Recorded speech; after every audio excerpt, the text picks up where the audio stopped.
Dahil sa pagtutulungan ng Department of Energy sa mga ahensya ng pamahalaan na ibalik na ang supply ng kuryente sa ilang lugar sa Mindanao matapos ang pagtama ng magnitude 7.8 na lindol. Samantala, proyekto para sa matatag na supply ng enerhiya sinimulan na sa Naga City. Yan ang report ni Elijah Canlas. Halos 2 linggo matapos yanigin ng magnitude 7.8 na lindol ang Southern Mindanao ay naibalik na ang supply ng kuryente sa kalakhang bahagi nito.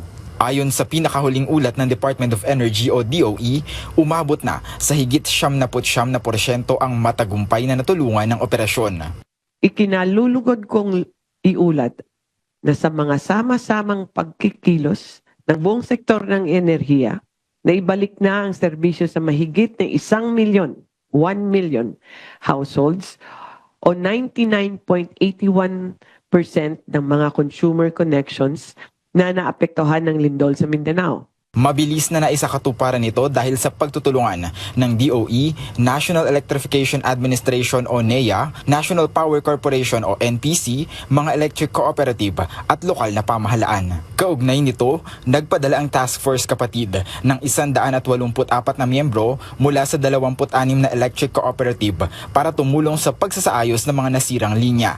Sa loob ng 48 oras ay naisaayos din ang mga sirang daan at apektadong infrastruktura kabilang ang paglilipat ng nasirang 69 kV transmission line. Ayon sa National Electrification Administration, naibalik na rin ang supply ng kuryente sa bahagi ng Socoteco 2 franchise area noong nakaraang linggo. Dahil dito, balik normal na ang operasyon ng mga sambahayan, negosyo, paaralan, ospital at iba pang mga mahahalagang pasilidad sa rehiyon.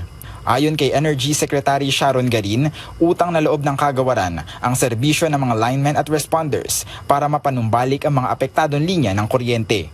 Sa bawat lineman, engineer, technician, utility worker, responder, at lokal na pamahalaang naging katuwang sa pagpapanumbalik ng serbisyo ng kuryente at supply ng produktong petrolyo, taus-puso naming pinapaabot ang pagpapasalamat ng Department of Energy.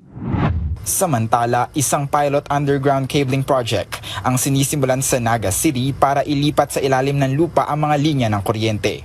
Bukod dito ay maglalagay na rin ng mga bicycle lanes at solar-powered street lighting bilang hakbang sa responsableng pagkonsumo ng enerhiya. Katuwang ng lokal na pamahalaan ang Department of Public Works and Highways o DPWH sa proyektong ito para matiyak ang matatag na supply ng enerhiya sa bansa.